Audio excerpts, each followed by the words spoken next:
বিসমিল্লাহির রহমানির রহিম। তোমাদের প্রথমে বায়োস্ট্যাটিস্টিক্সটা বলি, যে বায়োস্ট্যাটিস্টিক্সে যে প্রশ্নগুলো থাকে, প্রথমেই হচ্ছে স্ট্যাটিস্টিক্স কাকে বলে। এখন যে যেভাবে আগে পড়েছো কোনো একটা অথেন্টিক বই থেকে পড়তে হবে, অথবা আমি যে আগে পড়িয়েছি সেখান থেকে পড়তে হবে, কিন্তু ভুল উত্তর দিলে কিন্তু নাম্বার পাওয়া যাবে না। স্ট্যাটিস্টিকের যে ভালো সংজ্ঞা যেটা বলেছিলাম যে statistics is the subject which deals with তিনটা জিনিস: collection, analysis and interpretation of data. তাহলে এটা হচ্ছে বেস্ট ডেফিনিশন, যে statistics is the subject which deals with collection, analysis and interpretation of data. তারপরে ওখান থেকে ভাইটাল স্ট্যাটিস্টিক্স কি, এই প্রশ্নটা থাকে। Vital statistics is the branch of statistics which deals with statistics related to vital events of life, অথবা আরো ছোট করে বলা যায় যে statistics related to vital events of life. তারপরে একটা কমন প্রশ্ন থাকে যে what are the uses of statistics, অথবা what are the uses of biostatistics.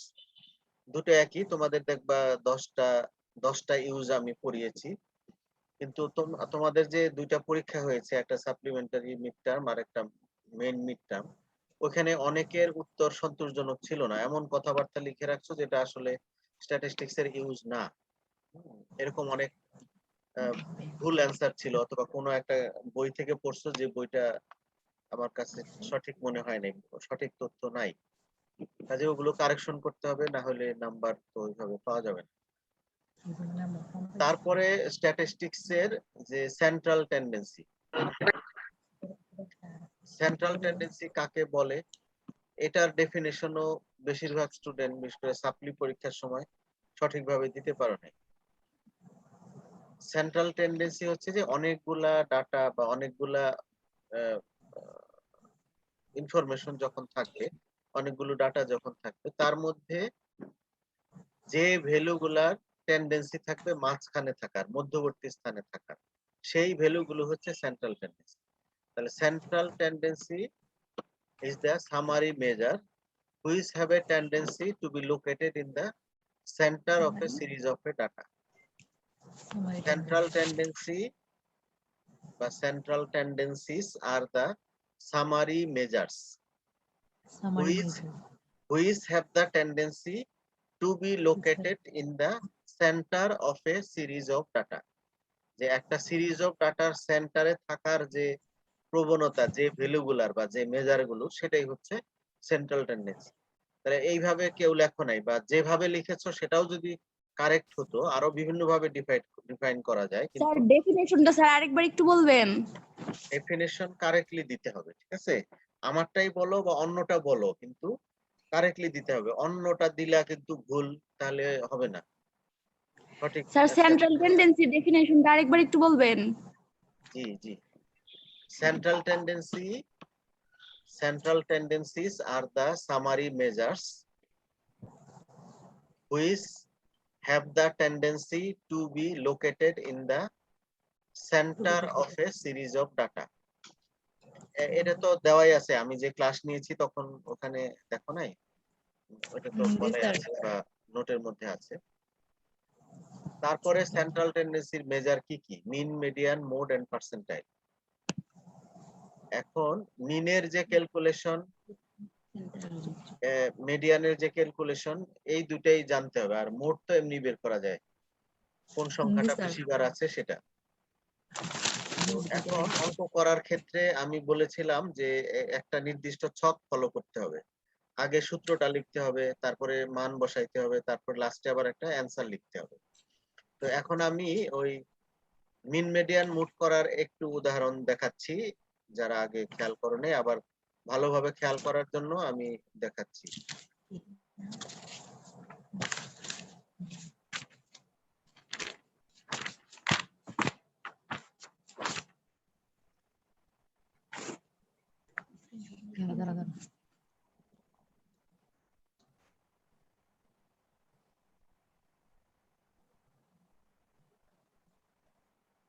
এই যে সেন্ট্রাল টেন্ডেন্সির ডেফিনেশন, কেউ এইভাবে লেখা নেই, মানে কেউ না, মানে বেশিরভাগ এইভাবে লেখা নেই।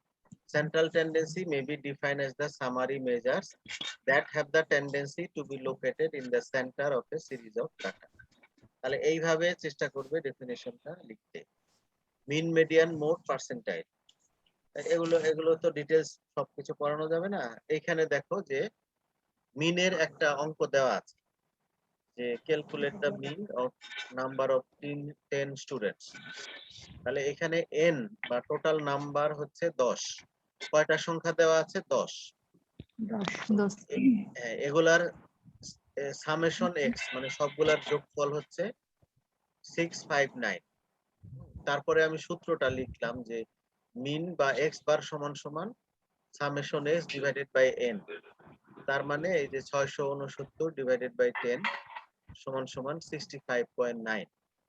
তো লাস্টে একটা অ্যানসার লিখতে হবে যে ক্যালকুলেটেড মিন ইজ 65.9। যদি এটা কোনো বছর হতো বা কোনো একটা কেজি হতো তাহলে সেই কেজি, বছর বা কিছু একটা থাকলে একক, সেই এককটা মেনশন করতে হবে। একক মেনশন না করলে নাম্বার কাটা যাবে। তাহলে এখানেও একটু সংক্ষেপে করা হয়। তোমরা আগে সূত্রটা লিখবা, তারপরে যা যা দেওয়া আছে সেটা লিখবা। সূত্র হচ্ছে এক্স বার সমান সমান summation x divided by n. তারপরে কি কি দেওয়া আছে? এখানে এন হচ্ছে 10 আর সামেশন এক্স হচ্ছে যে হিসাব করে বের করবা 659। তারপরে সো মিন এক্স বার সমান সমান হিসাব এবং অ্যানসার। এইভাবে করলে ফুল নাম্বার পাওয়া যাবে। আবার মিডিয়ানের হিসাব কিন্তু জটিল। মিডিয়ানের হিসাব কিরকম জটিল?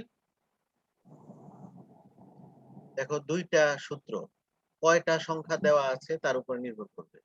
আমার যে কয়টা সংখ্যা দেওয়া আছে সেটা যদি অড নাম্বার হয় মানে বিজোড় সংখ্যা হয়, ধরো 7টা সংখ্যা দেওয়া আছে, তাহলে মিডিয়ান ক্যালকুলেট করার সূত্রটা সোজা।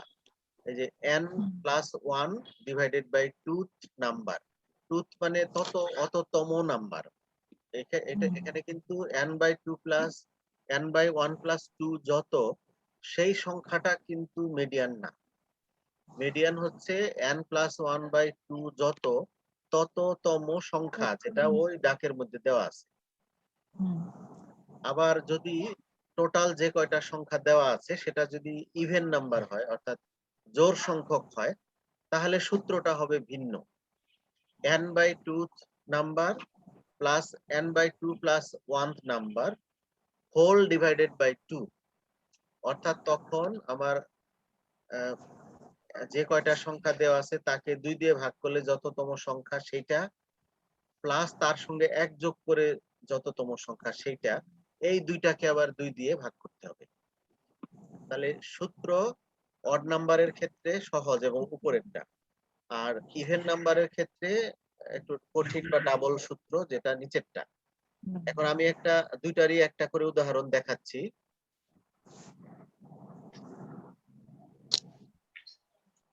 দেখো যে এইখানে 2 3 5 7 9 10 11, অর্থাৎ এখানে সংখ্যা দেওয়া আছে 7টা,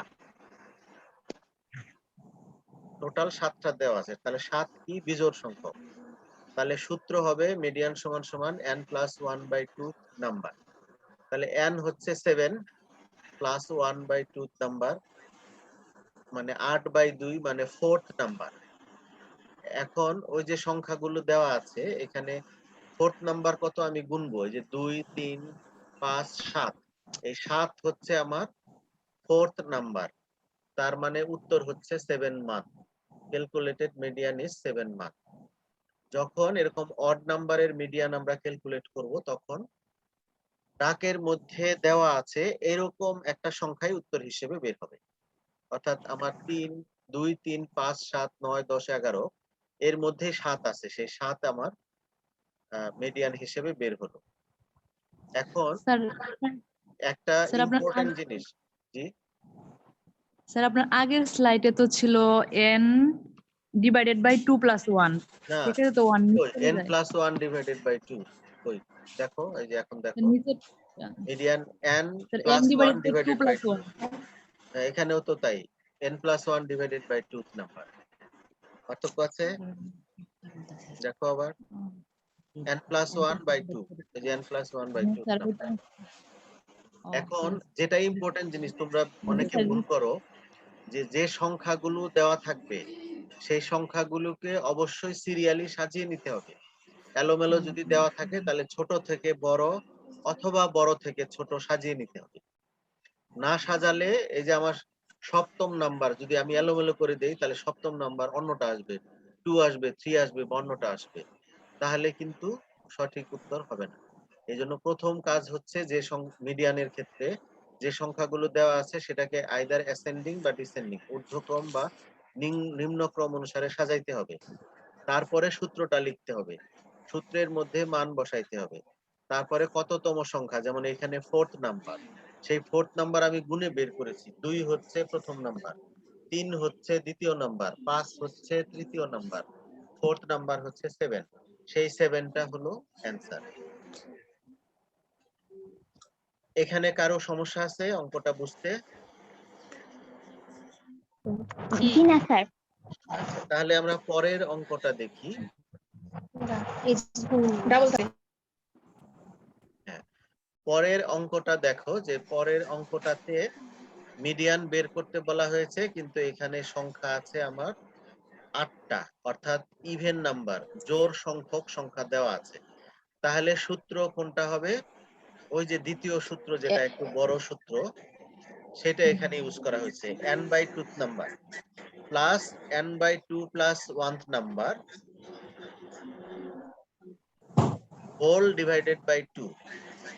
এখন দেখো n মানে হচ্ছে 8, তাহলে 8/2 নাম্বার, আর এটা হচ্ছে 8/2 plus 1th number divided by 2, অর্থাৎ 4th নাম্বার, আর এখানে 5th নাম্বার ডিভাইডেড বাই 2। তাহলে দেখো আমি ওখানে অ্যাসেন্ডিং অর্ডারে সাজানো আছে। তাহলে অ্যাসেন্ডিং অর্ডারে সাজানো অবস্থায় 4th নাম্বার হচ্ছে 7 আর 5th নাম্বার হচ্ছে 9। তাহলে এই 7 এবং 9 ডিভাইডেড বাই 2, অর্থাৎ 16/2 সমান 8। যেহেতু এটা ওয়েট ইন কেজি, সুতরাং উত্তর হবে 8 কেজি। এবং একটা অ্যান্সার আমরা লাস্টে লিখবো যে ক্যালকুলেটেড মিডিয়ান ইজ 8 কেজি। এটা নিজেরা একটু প্র্যাকটিস না করলে এটার মধ্যে গন্ডগোল লেগে যায়, যে n/2 নাম্বার আবার n/2 plus 1 number whole divided by 2। তাহলে মিডিয়ান ক্যালকুলেশন এভাবে হয়। আর মোট তো যে সংখ্যাটা বেশিবার আছে ওইটা, পার্সেন্টাইলের হিসাব লাগবে না।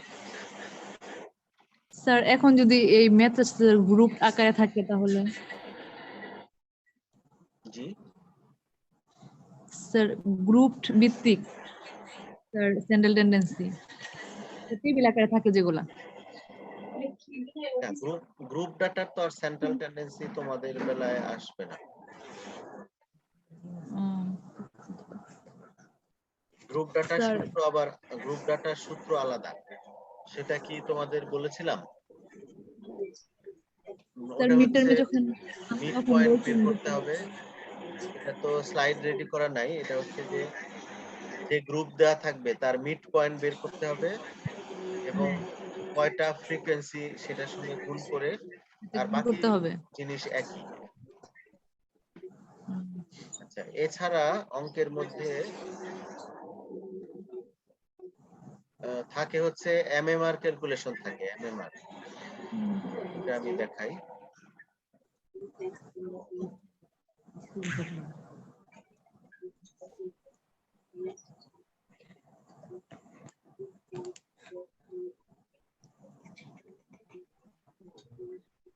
আচ্ছা, এমএমআর ক্যালকুলেশনের ক্ষেত্রে দেখো যে উপরে থাকবে number of maternal death define geographical area in a define year, আর নিচে হচ্ছে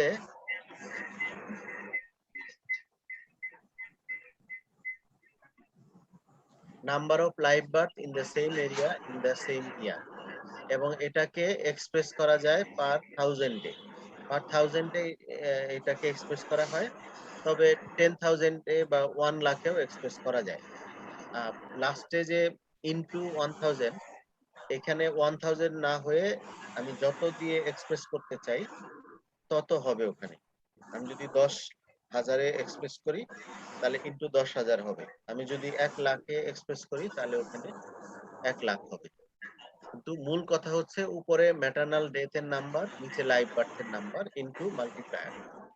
এখন ম্যাটারনাল ডেথ কাকে বলে এটা আগে পড়ানো হয়েছে। ম্যাটারনাল ডেথ হচ্ছে যে প্রেগন্যান্সি বা চাইল্ড বার্থ রিলেটেড জটিলতায় কোনো মা যদি গর্ভকালীন সময়ে অথবা সন্তান জন্মদানের 42 দিনের মধ্যে মারা যায়, সেটা কিন্তু প্রেগন্যান্সি রিলেটেড অথবা সন্তান জন্মদান জনিত জটিলতায়। যদি কোনো প্রেগনেন্ট মা রাস্তায় অ্যাক্সিডেন্টে মারা যায় সেটা ম্যাটারনাল ডেথ না। যদি সাপের কামড়ে মারা যায় সেটা ম্যাটারনাল ডেথ না। যদি কোনো প্রেগনেন্ট উইমেন সুইসাইড করে সেটা ম্যাটারনাল ডেথ না। তাহলে শুধুমাত্র প্রেগন্যান্সি জনিত বা চাইল্ড বার্থ জনিত জটিলতায় কোনো প্রেগনেন্ট উইমেন অথবা ডেলিভারি 1 মাস 42 দিনের মধ্যে যদি কোনো মা মারা যায় সেটাই হচ্ছে ম্যাটারনাল ডেথ। তাহলে সেই সংখ্যাটা উপরে হবে আর নিচে হবে নাম্বার অফ লাইভ বার্থ। এখন এখানে একটা উদাহরণ দেখাইতে পারি কিনা। 42 দিন। এই অঙ্কটা খেয়াল করো যে in Khulna city there were 9,000 live birth in the year 2018. In the same year there were 24 deaths of women due to postpartum hemorrhage, 10 due to puerperal sepsis, 2 deaths of pregnant women due to snake bite, and 4 due to road traffic accident. In addition to this, 5 women died due to septic abortion and 1 due to ruptured ectopic pregnancy. Calculate MMR of Khulna city in the year 2018. এখানে তোমরা মুখে মুখে যোগ করে বলো যে এখানে maternal death উপরে কত হবে আর লাইভ বার্থ তো দেওয়া আছে 9,000 নিচে হবে। তাহলে উপরে কত হবে এটা বলো, হিসাব করে বলো। স্যার 8। জি না, টোটাল হিসাব বলি নাই আমি। ম্যাটারনাল ডেথ কত হবে? উপরে ম্যাটারনাল ডেথ, নিচে তো লাইভ বার্থ, তো উপরে ম্যাটারনাল ডেথটা কত হবে?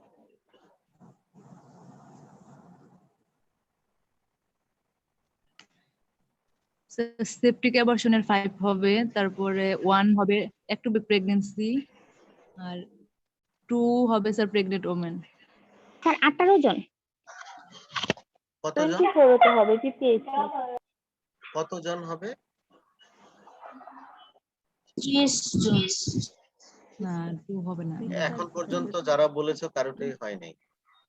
হিসাব করে বলো যে আমার ম্যাটারনাল ডেথ কয়টা হবে? 4 না 24 জন তো আছে, এই পোস্টপার্টাম মরে গেছে। পোস্টপার্টাম হিমোরেজ, সেপসিস, কোনটা না বুঝলে আরটিএ মানে রোড ট্রাফিক অ্যাক্সিডেন্ট। 34 হবে। 34 কিভাবে হবে? 34 যে বলেছো ভুল হয়েছে।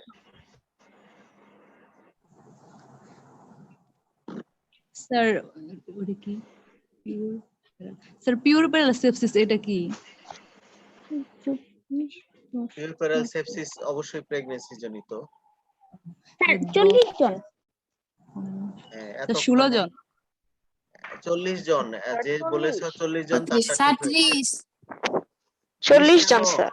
40 জন, আমার তো 24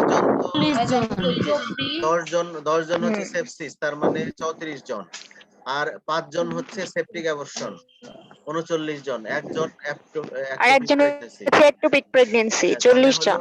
মোট 40 জন হচ্ছে ম্যাটারনাল ডেথ। এই হিসাবটা না বুঝলে অঙ্ক গড়বড় হয়ে যাবে। বাদ গেল কোনটা? স্নেক বাইট বাদ গিয়েছে আর রোড ট্রাফিক অ্যাক্সিডেন্ট বাদ গিয়েছে, আর বাকি সবই তো প্রেগন্যান্সি বা প্রেগন্যান্সি রিলেটেড সমস্যা।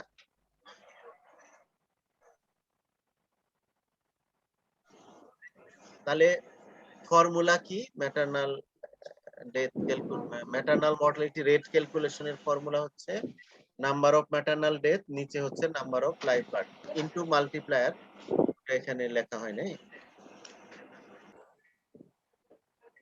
এখন তাহলে বসাও, এই যে উপরে 24, 10, 5, 1 মানে 40 জন, নিচে 9,000, 4.44 per 1000 লাইভ বার্থ পার ইয়ার। আমি 1000 দিয়ে করেছি, এই জন্য 4.44 হচ্ছে।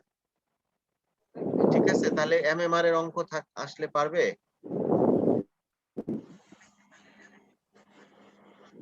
জি স্যার, একইভাবে ইনশাআল্লাহ।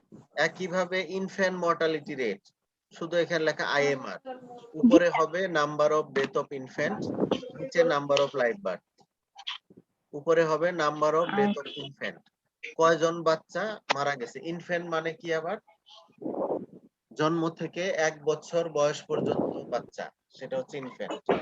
ঠিক আছে, তাহলে 1 বছরের নিচে যারা মারা যাবে তাদেরটা হবে উপরে নাম্বার অফ ইনফ্যান্ট ডেথ, আর নিচে লাইভ বার্থ ঠিকই থাকবে ইনটু 1000। তারপরে একইভাবে উত্তর লিখতে হবে। তাহলে জিনিস একই, জাস্ট প্যারামিটারটা চেঞ্জ হবে। উপরে ইনফ্যান্ট ডেথ, ইনফ্যান্ট ডেথ মানে জন্ম থেকে 1 বছর বয়সের মধ্যে যারা মারা যাবে। এই যে ম্যাটারনাল মর্টালিটি রেট এইভাবে ক্যালকুলেট করার পরে লাস্টে এইভাবে অ্যানসার লিখতে হবে। অ্যানসার লিখবা যে maternal mortality ratio of Khulna city was 4.44 per 1000 live birth in 2018। তাহলে অ্যানসার লেখার সময় কোথাকার, অর্থাৎ খুলনা সিটি এটা উল্লেখ করতে হবে, প্লেস কত, কততে কত, 4.4 per 1000 লাইভ বার্থ এটা উল্লেখ করতে হবে, এবং সন উল্লেখ করতে হবে কোন সনে। ঠিক আছে, অ্যানসারটা সবাই টুকে নাও যে এইভাবে অ্যানসার লিখতে হবে। Maternal mortality ratio of Khulna city was 4.44 per 1000 live birth in 2000।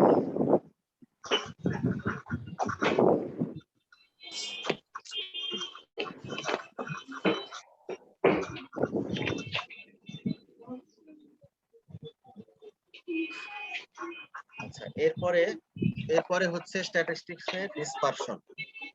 ঠিক আছে, ডিসপারশন হচ্ছে সেন্ট্রাল টেন্ডেন্সির বিপরীত, অর্থাৎ যে সামারি মেজার গুলো সেন্ট্রাল ভ্যালু থেকে বা সেন্ট্রাল ভ্যালু থেকে দূরে থাকে বা ইন্ডিভিজুয়াল ভ্যালু দূরে থাকে, সেটা হচ্ছে ডিসপারশন।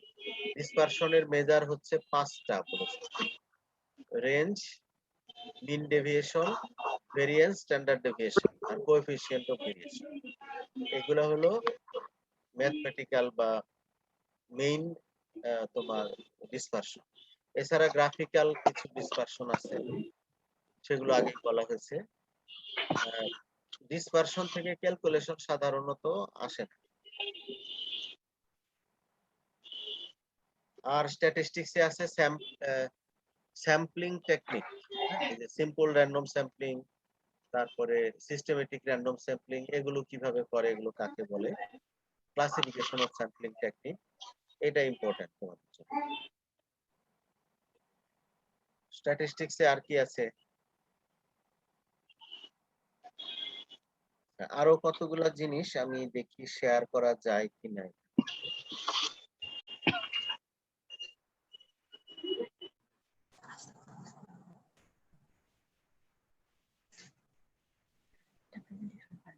আচ্ছা, এখন যে আমি লেখাগুলো দেখাচ্ছি এটা কি তোমাদের স্ক্রিনে দেখা যাচ্ছে? জি স্যার। জি স্যার, জি স্যার দেখা যায়। ওই যে এই লেখাগুলো দেখা যাচ্ছে?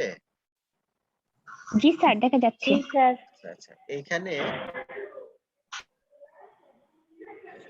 খেয়াল করে দেখো যে এই যে এটাকে তো আর বড় করা যাচ্ছে না বোধহয়, না বড় করলে আবার ই হয়ে যায়। বার্থ রেট, লিটারেসি রেট, আমি দেখি যতটা বড় করা যায়। এখন কি কিছুটা বড় দেখা যাচ্ছে? জি স্যার। জি স্যার। এখন আরেকটু স্পষ্ট দেখা যাচ্ছে? জি স্যার। এখানে দেখো যে রেট কোনো কিছুর, যে কোনো কিছুরই রেট আসলে আমরা রেট সমান সমান না, এই যে এখানে বলা হয়েছে যেটা, এটা হচ্ছে ক্রুড বার্থ রেট। হ্যাঁ, এখানে যে হিসাবটা দেখানো হয়েছে crude birth rate. Crude birth rate বা বার্থ রেট মানে হচ্ছে number of live birth per 1000 estimated মিডিয়ার পপুলেশন ইন এ গিভেন ইয়ার। এখন হিসাব কিভাবে? উপরে নাম্বার অফ লাইভ বার্থ, নিচে মিডিয়ার পপুলেশন ইনটু 1000। একইভাবে জেনারেল ফার্টিলিটি রেট, এটা যদি ক্যালকুলেট করি, উপরে নাম্বার অফ লাইভ বার্থ ঠিকই থাকবে, নিচে হবে মিডিয়ার female of age 15 to 49 years, মানে রিপ্রোডাক্টিভ এজের ওমেন গুলো যদি নিচে দেই তাহলে সেটা জিএফআর বা জেনারেল ফার্টিলিটি রেট হয়ে যায়। লিটারেসি রেট এগুলো তো পড়ানো হয়েছে। লিটারেসি রেট হচ্ছে number of literate person divided by total population into 1000। এই সূত্রটা খেয়াল রাখো যদি আসে।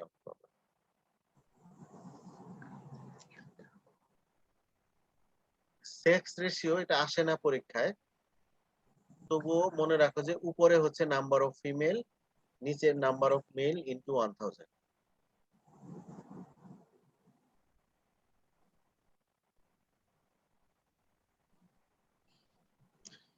একইভাবে আগে তো বার্থ রেট দেখালাম, এখন যদি ডেথ রেট বা ক্রুড ডেথ রেট বের করি তাহলে উপরে number of death during the year, নিচে এস্টিমেটেড মিডিয়ার পপুলেশন। এখানে ডেথ বলতে যে কোনো ডেথ, যে কারো ডেথ।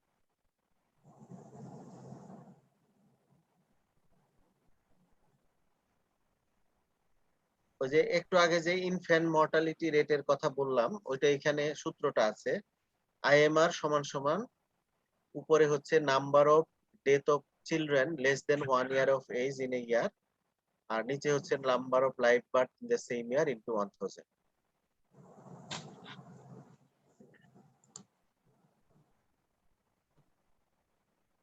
ম্যাটারনাল মর্টালিটি রেটের হিসাব তো দেখাইলামই, এইটা একটু দেখে রাখো যদি আবার আসে। ইনসিডেন্স, ইনসিডেন্স মানে হচ্ছে শুধু নিউ কেস গুলো কনসিডারেশনে আসবে, তাহলে ইনসিডেন্ট সমান সমান number of new case of specific disease during a time period, আর নিচে হচ্ছে পপুলেশন এট রিস্ক ইনটু 1000। এটা অনেক সময় 1000 না করে 100 এও করা হয়, 100 এও প্রকাশ করা যায়। আর এইখানে দেখো প্রিভিলেন্সের সূত্র দেওয়া আছে। প্রিভিলেন্সে হচ্ছে number of current case, current case মানে ওল্ড এবং নিউ, বোথ ওল্ড এবং নিউ কেস এখানে আসবে। উপরে হচ্ছে বোথ ওল্ড এবং নিউ কেস মানে হচ্ছে কারেন্ট কেস, আর নিচে হচ্ছে মিডিয়ার পপুলেশন এট রিস্ক ইনটু 100।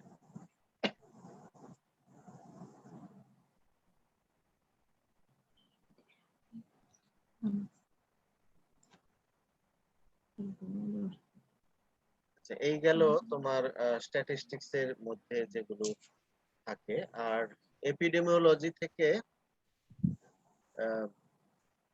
এপিডেমিওলজি কাকে বলে, এপিডেমিওলজির এইমস, তারপরে তোমার tools of measurements in epidemiology, মানে রেট, রেশিও, প্রপোর্শন কাকে বলে, পার্থক্য কি, কিভাবে ক্যালকুলেট করতে হয়। এরপরে আছে ইম্পর্টেন্ট এর মধ্যে সার্ভিলেন্স, সার্ভিলেন্স কাকে বলে, সার্ভিলেন্সের টাইপস, সার্ভিলেন্সের অবজেক্টিভ। তারপরে আছে এপিডেমিওলজিক্যাল ইনভেস্টিগেশন, এপিডেমিওলজিক্যাল ইনভেস্টিগেশন কাকে বলে, অবজেক্টিভ কি, এবং স্টেপস অফ এপিডেমিওলজিক্যাল ইনভেস্টিগেশন, এটা থাকে পরীক্ষায়। এছাড়া এপিডেমিওলজি যে অনেকগুলা ডেফিনেশন পড়িয়েছিলাম, communicable disease, non communicable disease, epidemic, endemic, pandemic, ওই চ্যাপ্টারে যত ডেফিনেশন গুলো আছে এগুলো করতে হবে। এপিডেমিওলজিক্যাল মেথডস যেগুলো ছিল, মেথডস এর ক্লাসিফিকেশন, তারপরে কমনলি থাকে ক্রস সেকশনাল স্টাডির বৈশিষ্ট্য, কেস কন্ট্রোল স্টাডির বৈশিষ্ট্য, এগুলো থাকে। কোহর্ট কাকে বলে, কোহর্ট স্টাডির বৈশিষ্ট্য।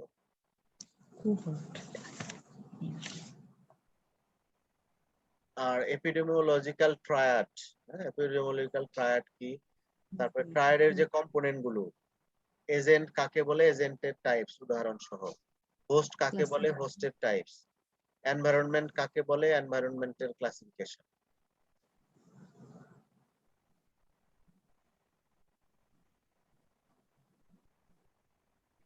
এই তো এগুলোই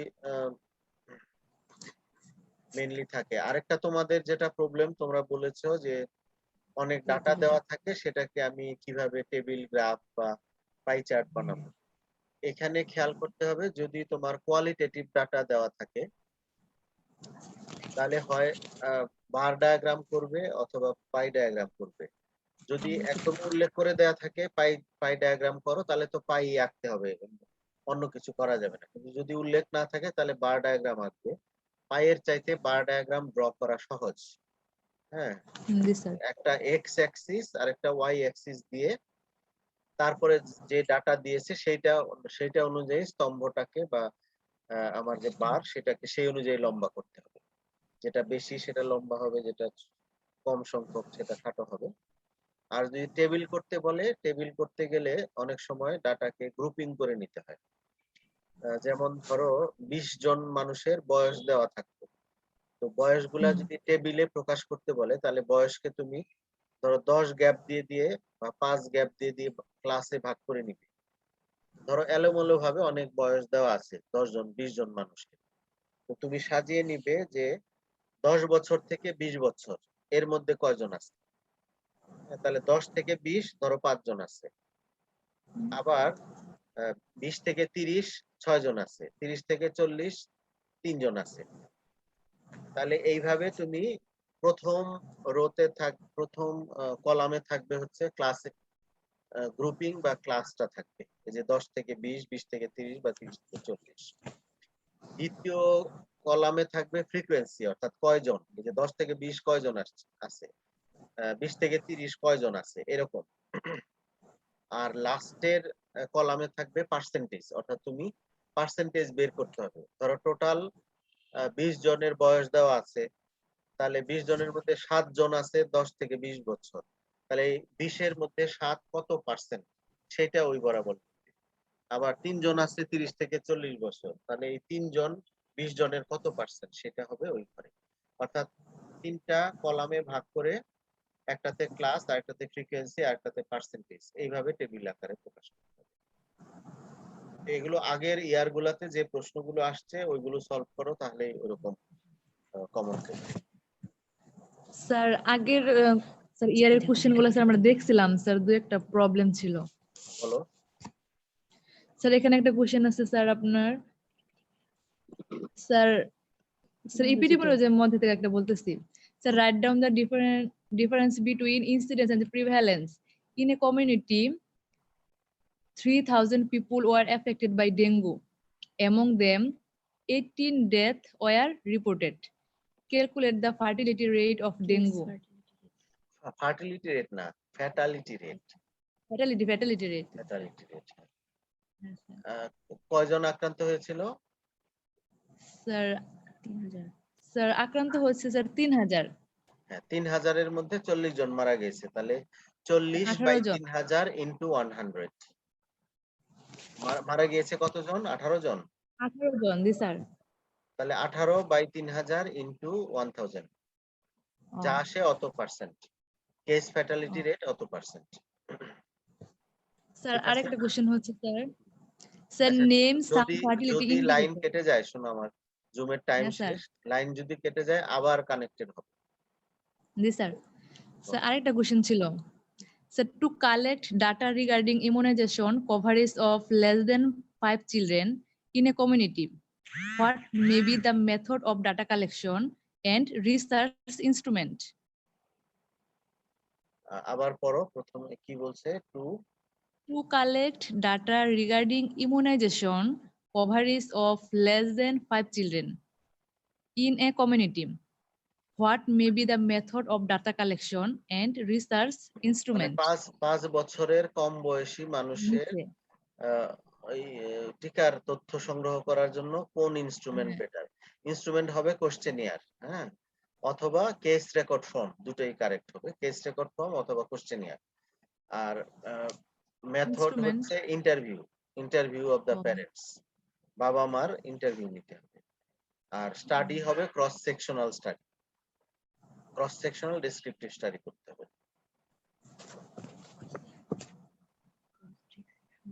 আর কোন প্রশ্ন? স্যার আরেকটা ছিল স্যার, নেম সাম